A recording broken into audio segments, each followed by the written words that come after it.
दोस्तों, यूपी अध्ययन चैनल में आपका स्वागत है। और करंट अफेयर्स जो लेखपाल के लिए सीरीज चल रही है उसका अगला पार्ट है विज्ञान, पर्यावरण और रक्षा से संबंधित। चलिए इसको शुरू करते हैं। केंद्रीय मंत्रिमंडल ने किस योजना को मंजूरी दी है? तो भारत औद्योगिक विकास योजना, भव्य। कौन सी? भारत औद्योगिक विकास योजना। योजना के तहत कितने प्लग एंड प्ले औद्योगिक इंडस्ट्रियल पार्क विकसित किए जाएंगे? तो 100 पार्क। योजना के लिए कुल कितने करोड़ रुपए आवंटित किए गए हैं? 33,660 करोड़ रुपए। कितने? 33,660 करोड़ रुपए। 100 इंडस्ट्रियल पार्क बनाए जाएंगे जो कि प्लग एंड प्ले मॉडल पर होंगे। ठीक है। कौन सी योजना के अंतर्गत? भव्य योजना, भारत औद्योगिक विकास योजना के अंतर्गत। इस योजना का मुख्य उद्देश्य क्या है? तो विश्व स्तरीय औद्योगिक इंफ्रास्ट्रक्चर विकसित करना और विनिर्माण को बढ़ावा देना। तो क्या है उद्देश्य इसका? जो इंडस्ट्रियल इंफ्रा तैयार करना, इंफ्रास्ट्रक्चर बढ़िया हो और भारत का जो मैन्युफैक्चरिंग है वो भी ज़्यादा हो। ठीक है। Agriculture insurance company of India limited AIC ने कौन सी पहल शुरू की है? तो कृषि सखी पहल। एटा का पटना पश्चिम विहार, जो कि एटा में है, पटना पश्चिम विहार पटना में नहीं है, याद रखना है, एटा है, उत्तर प्रदेश के एटा में है। तो इसको रामसर साइट घोषित किया गया है। पटना पश्चिम विहार किस राज्य में है? तो एटा उत्तर प्रदेश में है। पटना पश्चिम विहार उत्तर प्रदेश में कौन सा वेटलैंड है? तो 11वां वेटलैंड है। पटना पश्चिम विहार अभ्यारण्य का कुल क्षेत्रफल कितना है? 1.0886 वर्ग किलोमीटर है। यह अभ्यारण्य उत्तर प्रदेश में किस कारण प्रसिद्ध है? यह सबसे छोटा पश्चिमी विहार है उत्तर प्रदेश का।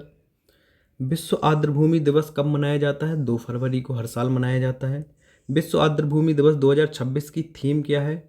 आर्द्रभूमि और पारंपरिक ज्ञान, सांस्कृतिक विरासत का उत्सव। याद रख लीजिएगा, आर्द्रभूमि और पारंपरिक ज्ञान, सांस्कृतिक विरासत का उत्सव।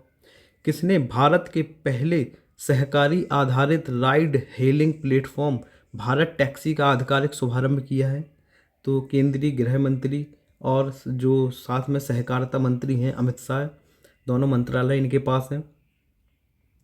भारत के पहले स्वदेशी ग्रीन यूरिया संयंत्र के लिए किन कंपनियों ने समझौता किया है? NTPC green energy limited, NGEL और असागो इंडस्ट्रीज।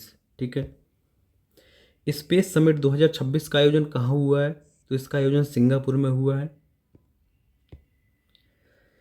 किसने पहली बार भारतीय स्पेस टेक स्टार्टअप, जो दिगंतरा स्टार्टअप है भारत का, जो स्पेस से संबंधित है, के साथ औपचारिक समझौता किया है? तो सिंगापुर की रक्षा शाखा है उसने, DSTA। भारत नौसेना को पहले 2 स्वदेशी मानव रहित सतह जहाज USB किस कंपनी ने सौंपे हैं? स्वदेशी हैं, मानव रहित सतह जहाज हैं, Sagar Defence Engineering Private Limited, Mumbai की कंपनी है। भारत की रामसर सूची में हाल ही में किन 2 आर्द्रभूमियों को शामिल किया गया है? तो पटना पश्चिम विहार उत्तर प्रदेश एटा में और छारी ढांड। पटना पश्चिम विहार किस जिले में है? उत्तर प्रदेश के एटा जिले में। और छारी ढांड आर्द्रभूमि किस राज्य में है? गुजरात के कच्छ जिले में। 2026 तक भारत में कुल कितने रामसर स्थल हो गए हैं? तो 98 रामसर स्थल हो गए हैं। 98 रामसर साइट इंपॉर्टेंट है, याद रखना। छारी ढांड गुजरात का कौन सा रामसर स्थल है? तो यह गुजरात का 5वां रामसर साइट है। रामसर कन्वेंशन पर हस्ताक्षर कब और कहाँ किए गए थे? तो 1971 में रामसर, जो कि ईरान की एक जगह है, वहाँ पे। इसरो ने चंद्रयान 4 मिशन के लिए किस लैंडिंग साइट की पहचान की है? तो मॉन्स माउंटेन 4, मॉन्स माउंटेन 4 चंद्रमा के किस क्षेत्र में है? तो यह चंद्रमा के दक्षिणी ध्रुव, साउथ पोल में है। चंद्रयान 4 मिशन का मुख्य उद्देश्य क्या है? भारत का पहला चंद्र नमूना वापसी, लूनर सैंपल रिटर्न, यानी कि लूनर पे जाएगा, सैंपल लेगा और रिटर्न होगा, उससे संबंधित मिशन है। मॉन्स माउंटेन का नाम किस प्रसिद्ध गणतज्ञ के सम्मान में रखा गया है? मेलवा माउंटेन। ठीक है। लैंडिंग साइट के विश्लेषण हेतु किस कैमरे के डेटा का उपयोग किया गया? Orbiter high resolution camera, OHRC camera. Bharat के सबसे युवा पुरुष एनालॉग एस्ट्रोनॉट कौन बने? आदित्य पांड्या। अग्नि 3 मिसाइल परीक्षण कहाँ से किया गया है? तो एकीकृत परीक्षण रेंज है, कौन सा? चांदीपुर उड़ीसा में, ITR चांदीपुर उड़ीसा में। अग्नि 3 मिसाइल किस प्रकार की एक मिसाइल है? तो यह RIBM है, इंटरमीडिएट रेंज बैलिस्टिक मिसाइल है। इस मिसाइल की मारक क्षमता कितनी है, रेंज कितनी है, 3000 से 3500 किलोमीटर। अग्नि 3 मिसाइल को किसने विकसित किया हुआ है, तो DRDO ने विकसित किया हुआ है, रक्षा अनुसंधान एवं विकास संगठन ने। इस मिसाइल के लिए किस प्रकार की ईंधन का प्रयोग किया जाता है, तो यह 2 स्टेज ठोस ईंधन, 2 स्टेज सॉलिड फ्यूल, यानी कि 2 चरणों में ठोस ईंधन का प्रयोग किया जाता है। अगला क्वेश्चन है, अग्नि 3 मिसाइल की पेलोड क्षमता कितनी है जो कि वह वहन कर सकती है, तो यह है 1500 किलोग्राम तक, जो कि पारंपरिक और परमाणु दोनों हैं। ठीक है। मिसाइल की स्पीड कितनी मापी गई है, मैक 15, लगभग 18,522 किलोमीटर पर आवर। अग्नि 3 को किस प्रकार के प्लेटफॉर्म से लॉन्च किया जा सकता है, सड़क से भी और रेल मोबाइल प्लेटफॉर्म से भी। इंपॉर्टेंट याद रखना, किससे, सड़क से और रेल मोबाइल प्लेटफॉर्म से इसको लॉन्च किया जा सकता है। दिगंतरा इंडस्ट्रीज ने सैटेलाइट सुरक्षा हेतु किस देश की एजेंसी के साथ समझौता किया है, रक्षा विज्ञान और प्रौद्योगिकी एजेंसी DSTA सिंगापुर के साथ। किसने, दिगंतरा ने सिंगापुर के साथ समझौता किया हुआ है। 2026 शीतकालीन ओलंपिक स्थलों की उच्च रेजोल्यूशन छवि किस एजेंसी ने जारी की है, तो यूरोपियन अंतरिक्ष एजेंसी ESA ने। किस राज्य ने पढ़ाई विद AI नामक डिजिटल लर्निंग प्लेटफॉर्म लॉन्च किया हुआ है, तो हिमाचल प्रदेश बिलासपुर जिला प्रशासन ने। हथियारों की शेयरिंग और ऑनलाइन गलत भाषा के इस्तेमाल से निपटने के लिए किसने ऑपरेशन शस्त्र लॉन्च किया हुआ है, कौन सा ऑपरेशन शस्त्र लॉन्च किया हुआ है, तो ये दिल्ली पुलिस ने। भारत और थाई वायुसेना के बीच होने वाले इस द्विपक्षीय अभ्यास का नाम क्या है, तो उदार शक्ति। जो उदार शक्ति है वो किस किस के मध्य हुआ है, तो ये है इंडिया और थाईलैंड। ठीक है।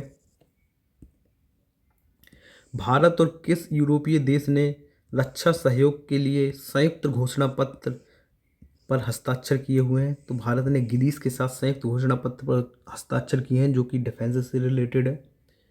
लिरियोथेमिस केरालेंसिस नामक नई ड्रैगन फ्लाई किस की जो प्रजाति है वो किस राज्य में खोजी गई है, केरल में ड्रैगन फ्लाई की एक नई प्रजाति खोजी गई है, कौन सी, लिरियोथेमिस केरालेंसिस। ठीक है। किस पैरामिलिट्री फोर्स ने विदेशी कुत्तों की नस्लों पर निर्भरता कम करने के लिए तांग खुल हुई, हयोफा और कोम्बाई नस्लों को शामिल करने की योजना बनाई है, असम राइफल ने। तो कुत्तों की कौन सी प्रजाति, तांग खुल हुई और कोम्बाई नस्ल। ठीक है। दक्षिण पूर्व एशिया का पहला कोरल क्रायो बैंक किस देश ने लॉन्च किया है, तो फिलीपींस ने। इंपॉर्टेंट है। किस देश से 8 नए चीते भारत के कूनो नेशनल पार्क लाए गए हैं, बोत्सवाना। ये भी इंपॉर्टेंट क्वेश्चन है दोनों। ठीक है, ये भी। इंडिया AI इम्पैक्ट समिट 2026 का आयोजन कहाँ हुआ है, भारत मंडपम नई दिल्ली में। इस शिखर सम्मेलन का मुख्य विषय क्या था, सर्वजन हिताय, सर्वजन सुखाय, welfare for all, happiness for all. Summit जो है वो किन 3 मुख्य स्तंभों पर आधारित था, प्यूपिल, प्लानेट और प्रोग्रेस, यानी कि 3P, प्यूपिल, प्लानेट और प्रोग्रेस। समिट के दौरान अपनाया गया ऐतिहासिक कूटनीतिक दस्तावेज कौन सा है, कौन से ऐतिहासिक कूटनीतिक दस्तावेज को अपनाया गया है, तो नई दिल्ली AI इम्पैक्ट घोषणा पत्र, new Delhi declaration on AI impact. ठीक है। बायो एशिया 2026 का आयोजन कहाँ किया गया है, हैदराबाद में। भारतीय सेना ने किस नए बल के गठन की घोषणा की है, रॉकेट और मिसाइल बल, integrated rocket and missile force, IRMF की घोषणा की जाएगी। इसका गठन किया जाएगा किसका, IRMF, इंटीग्रेटेड रॉकेट और मिसाइल फोर्स का। नया बल किन देशों की तर्ज पर प्रस्तावित है, यह चीन और पाकिस्तान की तर्ज पर। इस बल में मुख्य रूप से कौन सी कम दूरी की बैलिस्टिक मिसाइल शामिल की जाएगी, प्रलय मिसाइल कौन सी मिसाइल है, यह कम दूरी की बैलिस्टिक मिसाइल है। प्रलय मिसाइल की मारक क्षमता क्या है, 150 से 500 किलोमीटर है।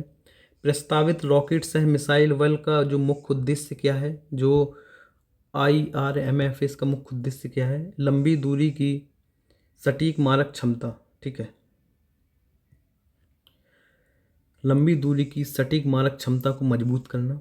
गगनयान मिशन के लिए किस पैराशूट का सफल योग्यता स्तर भार परीक्षण किया गया है, गगनयान जो मिशन है उसके लिए किस पैराशूट का सफल योग्यता स्तर भार परीक्षण किया गया है, तो इसका है जो ड्रोगू पैरासूट। कौन सा पैरासूट है? ड्रोगू पैरासूट। भारत और किर्गिस्तान ने के बीच जो आयोजित संयुक्त विशेष बल अभ्यास का नाम क्या है? खंजर। खंजर किस किस के बीच है? भारत और किर्गिस्तान के बीच। भारत ने किस देश के साथ अपतटीय पवन ऊर्जा ऑफशोर जो विंड एनर्जी है के क्षेत्र में सहयोग के लिए संयुक्त कार्यबल का शुभारंभ किया है? ब्रिटेन के साथ। ब्रिटेन के साथ किस क्षेत्र में काम करेगा? अपतटीय पवन ऊर्जा के क्षेत्र में।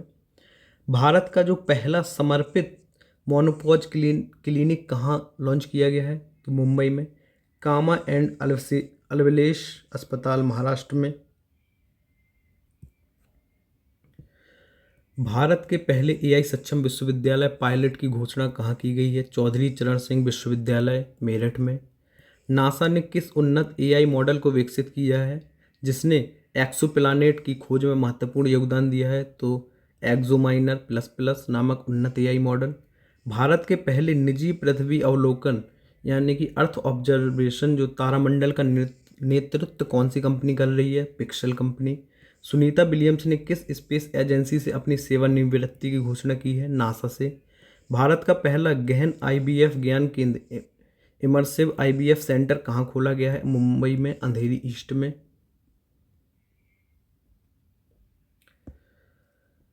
भारत का जो पहला सॉवरेन एआई पार्क है वो कहाँ स्थापित किया गया है?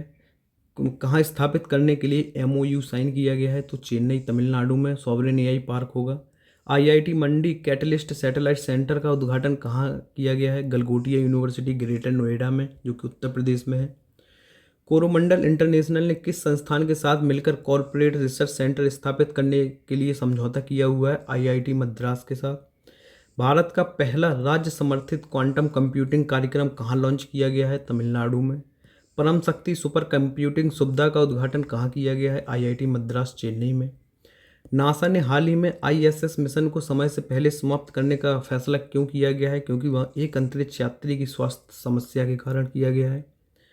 भारत का पहला व्यावसायिक उपयोग वाला स्वदेशी क्वांटम कंप्यूटर कहाँ पर तैनात करने की घोषणा की गई है? तो भारतीय सूचना प्रौद्योगिकी संस्थान IIIT धारवाड़ में। किस भारतीय संस्थान के वैज्ञानिकों ने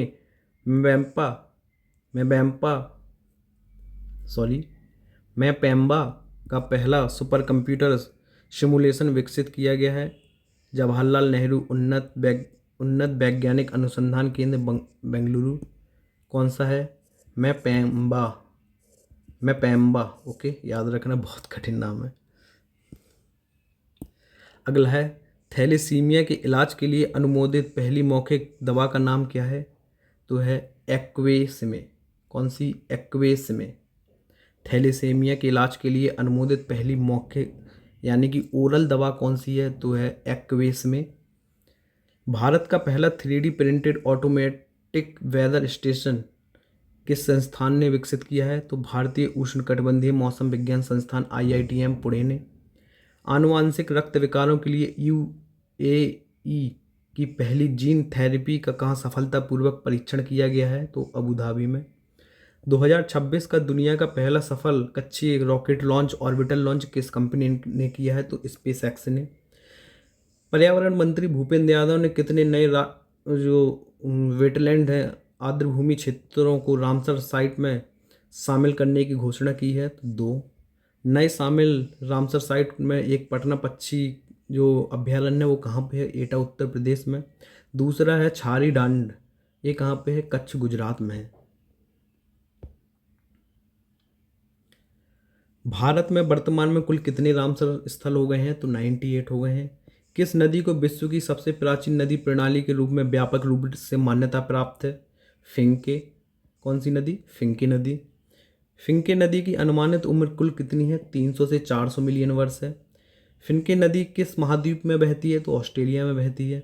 फिंके नदी को सबसे पुरानी मानने का मुख्य वैज्ञानिक आधार क्या है?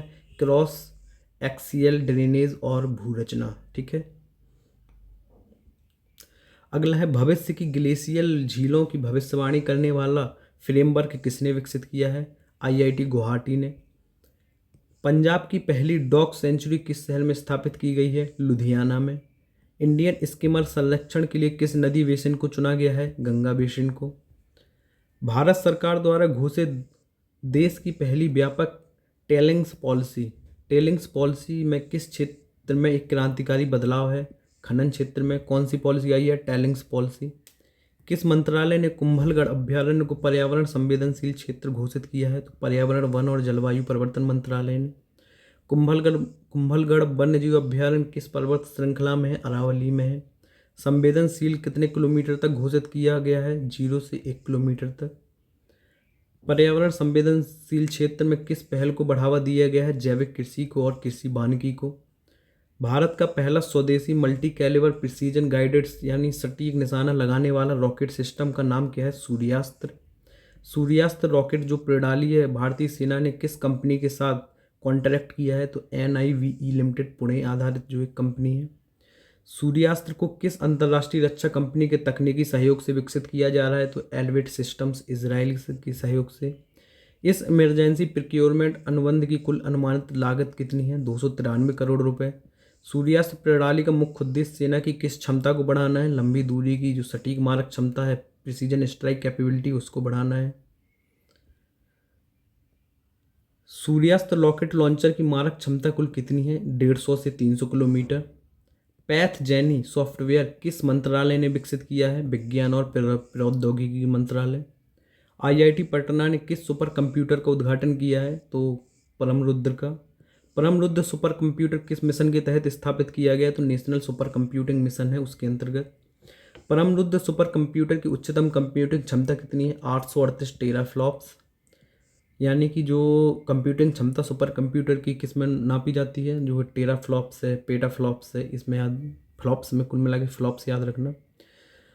परमरुद्र सुपर कंप्यूटर का सॉफ्टवेयर स्टैक किस संस्था द्वारा विकसित किया गया है? तो उन्नत कंप्यूटिंग विकास केंद्र यानी कि CDAC द्वारा। भारत का पहला स्वदेशी MRI स्कैनर किस स्टार्टअप के द्वारा स्थापित किया गया यानी कि विकसित किया गया है? तो है वॉक्सेल ग्रिड्स जो कि बेंगलुरु का स्टार्टअप है। भारत का पहला पूर्णतः स्वदेशी 1.5 टेस्ला MRI स्कैनर किसके द्वारा विकसित किया गया है? वही वॉक्सेल ग्रिड्स के द्वारा। IIT बॉम्बे ने AI डेटा सेंटर के लिए उन्नत कूलिंग समाधान विकसित करने के लिए किस कंपनी के साथ साझेदारी की है? तो वर्टिप के साथ। भारत के पहले स्वदेशी 64 bit dual core micro processor का नाम क्या है? ध्रुव 64 क्या है? ये है जो स्वदेशी 64 बिट का डुअल कोर माइक्रो प्रोसेसर है, यानी कि माइक्रो प्रोसेसर है। ठीक है। अगला है भारत जेन को भारत का पहला संप्रभु बहुभाषी और मल्टी मॉडल AI बृहद भाषा मॉडल किसने बताया है? डॉक्टर जितेंद्र सिंह ने। केंद्रीय मंत्री डॉक्टर जितेंद्र सिंह ने किस संस्थान में देश की पहली लिक्विड हीलियम क्रायोजेनिक सुविधा का उद्घाटन किया गया है? IIT बॉम्बे ने। लिक्विड हीलियम क्रायोजेनिक सुविधा। गंगा बेसिन में रेतीली टीलों पर घोंसला बनाने वाले पक्षियों के संरक्षण के लिए परियोजना को किस बैठक में मंजूरी दी गई है? तो राष्ट्रीय स्वच्छ गंगा मिशन की कार्यकारी समिति की जो 68वीं बैठक हुई उसमें। चितवन हाथी एवं पर्यटन महोत्सव किस देश में संपन्न हुआ है? नेपाल। महोत्सव में किस खेल प्रतियोगिता में हाथियों ने पेनल्टी शूट आउट किया? फुटबॉल में। भारत का पहला नेचर थीम यानी प्रकृति थीम वाला एयरपोर्ट टर्मिनल कहाँ बनाया जा रहा है? गुवाहाटी, असम में। अगला है अरावली के संरक्षण के लिए कौन सा नागरिक अभियान चर्चा में है? सेव अरावली। ठीक है, कौन सा? सेव अरावली। किस अधिनियम के संशोधन से अरावली के संरक्षण पर खतरा बताया जा रहा है? वन संरक्षण संशोधन अधिनियम 2023।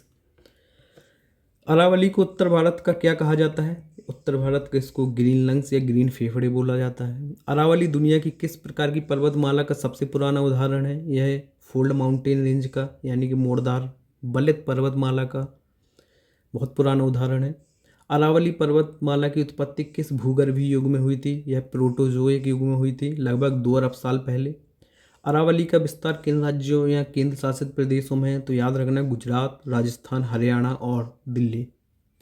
अरावली पर्वतमाला की कुल लंबाई कितनी है? 692 किलोमीटर है। इसकी सबसे ऊंची चोटी कौन सी है? गुरु शिखर है, माउंट आबू, राजस्थान में।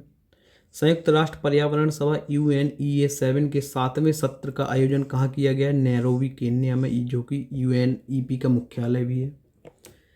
सिलीसेड झील भारत की कौन सी रामसर साइट बनी है? 96। सिलीसेड झील कहाँ पे है? अलवर राजस्थान में है।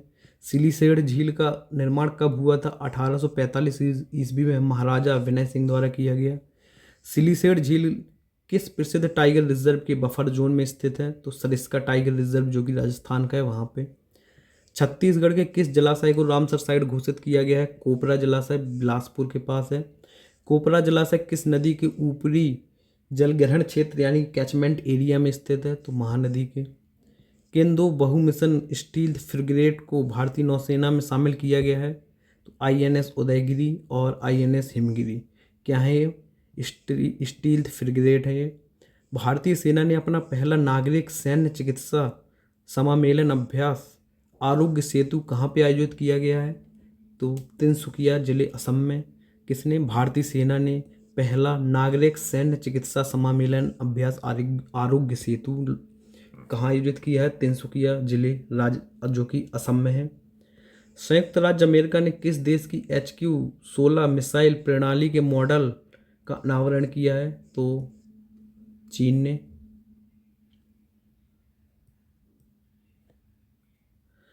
भारतीय थल सेना के उप प्रमुख के रूप में किसने कार्यभार संभाला? लेफ्टिनेंट जनरल पुष्पेंद्र सिंह ने। किसने? उप प्रमुख कौन बन गया? Lieutenant general Pushpendra Singh. भारतीय नौसेना के 47वें उप प्रमुख के रूप में किसने पदभार ग्रहण किया? तो संजय वात्स्यायन। थल सेना के उप प्रमुख लेफ्टिनेंट जनरल पुष्पेंद्र सिंह और नौसेना के जो है उप प्रमुख हैं संजय वात्स्यायन। इसी के साथ ये वाला पोर्शन भी ख़त्म होता है। Thank you for watching.